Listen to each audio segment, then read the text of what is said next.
आप देख रहे हैं सिटी इंडिया न्यूज़ चैनल, हक की आवाज़।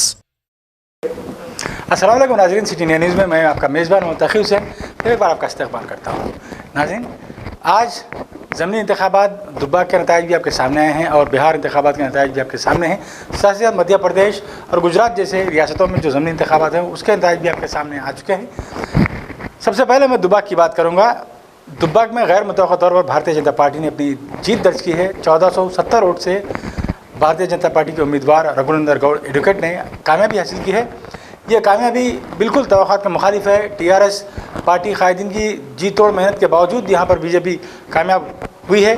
इसे सियासी माहिरीन ये कह रहे हैं कि तजिया निगार ये कह रहे हैं कि अब रियासत तेलंगाना में कांग्रेस से टीआरएस का मुकाबला नहीं होगा, बल्कि टीआरएस का मुकाबले में अब बीजेपी खड़ी होगी। क्योंकि इस इंतखाबी नताइज के बाद ये कहा जा रहा है कि रियासत में फ़िरका परस्त ताकतें मजबूत होंगी और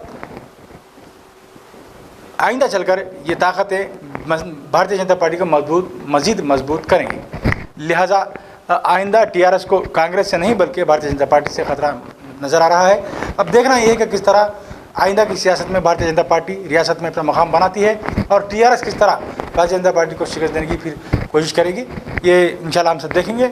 और अब चलते हैं बिहार की तरफ।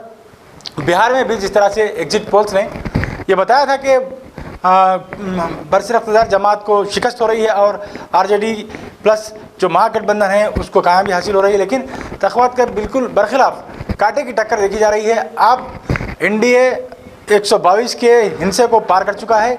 अब एनडीए के पास 124 नशिस्तें नज़र आ रही हैं, जबकि आरजेडी प्लस महागठबंधन जो है आरजेडी की क़यादत में उसके पास 114 सीटें नज़र आ रही हैं। लेकिन एक बात मैं आपको बता दूं कि अभी ऐसी 28 नशिस्तें हैं जहां पर भारतीय जनता पार्टी लीड कर रही है और ऐसी 23 नशिस्तें ऐसी हैं जहां पर आरजेडी लीड कर रही है।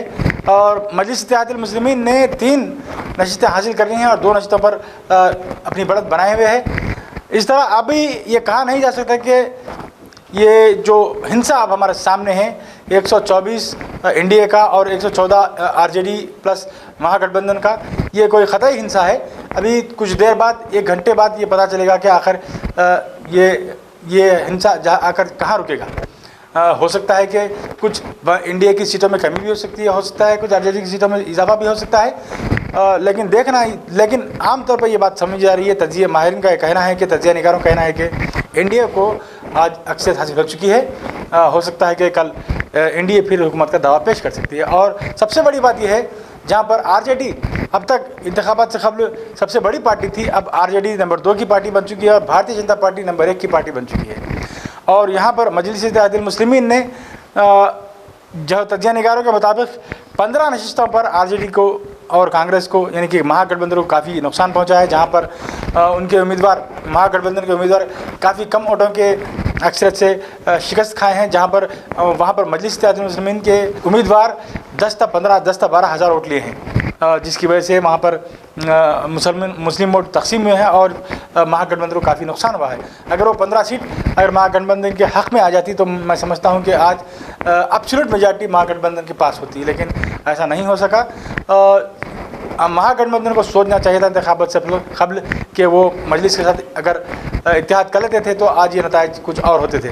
लेकिन मजलिस के लिए ये बहुत बड़ी कामयाबी है, जिसने 1 सीट से इंतखाबात में शुरुआत की और आज 5 नशिस्तों पर उसने कामयाबी हासिल की है। लेकिन वो सीट जो साबिक़ में मजलिस ने कामयाबी हासिल की थी, आज वो नशिस्त इमाम के हाथ से चली गई है, किशनगंज की नशिस्त। अब इस तरह कांटे का मुकाबला अभी चल रहा है, लेकिन मोटे तौर पर मैं कह सकता हूँ कि एनडीए वहाँ पर हुकूमत बनाने जा रही है। अगर कोई करिश्मा होता है तो मैं नहीं कह सकता, क्योंकि अभी 1-2 घंटे की जो है सो काउंटिंग बाकी है। देखेंगे आइंदा अगर कुछ इस तरह के नतीजे आते हैं तो फिर मैं आपके सामने रुजू होऊंगा। और उधर मध्य प्रदेश में भी 20 नशिस्तों पर बीजेपी ने कामयाबी हासिल कर ली है और 7 नशिस्तों पर कांग्रेस ने जो कामयाबी हासिल की है। इस तरह शिवराज सिंह हुकूमत को जो खतरा था वो खतरा टल गया है। अब शिवराज सिंह को एब्सोल्यूट मेजॉरिटी हासिल हो चुकी है। और उधर गुजरात में भी जहाँ 8 असम्बली नशिस्तों पर ज़मीनी इंतखाबात हुए तो वहाँ पर 7 पर बीजेपी ने कामयाबी हासिल की है और एक पर कांग्रेस ने कामयाबी हासिल की है। और इधर दुब्बाक में भी कांग्रेस के उम्मीदवार ने कोई ख़ास मुजाहरा नहीं किया है। बहैसियत मजमूई ये तमाम इंतखाबात में कांग्रेस का कमज़ोर मुजाहरा रहा और भारतीय जनता पार्टी मज़ीद मजबूत होती नज़र आ रही है। अब ये लग रहा है कि मगरबी बंगाल पर भारतीय जनता पार्टी की नज़र है और उनके हौसले बुलंद है। अब देखेंगे आइंदा किस तरह के हालात इस मुल्क में रूनुमा होंगे। इंशाल्लाह नाज़रीन, हम बिहार के नतायज के मुताल्लिक़ फिर एक बार आपके सामने हाजिर होंगे। जब ख़तई नतायज सामने आ जाएंगे तो फिर एक बार हम आपके सामने रुजू होंगे इंशाल्लाह। जब तक के लिए मुझे मोहम्मद तक़ी को इजाज़त दीजिए और देखते रहिए आपका अपना पसंदीदा चैनल सिटी इंडिया न्यूज़, हक़ की आवाज़। दोस्तों, अगर आपको हमारी न्यूज़ और एंटरटेनमेंट तमाम प्रोग्राम पसंद आते हैं तो फिर लाइक करें, शेयर करें और सब्सक्राइब करें। और हाँ, बेल आइकॉन दबाना ना भूलें ताकि आप हमारी हर न्यूज़ और हर एंटरटेनमेंट प्रोग्राम से अपडेट रहें। देखते रहिए सिटी इंडिया न्यूज़, हक़ की आवाज़।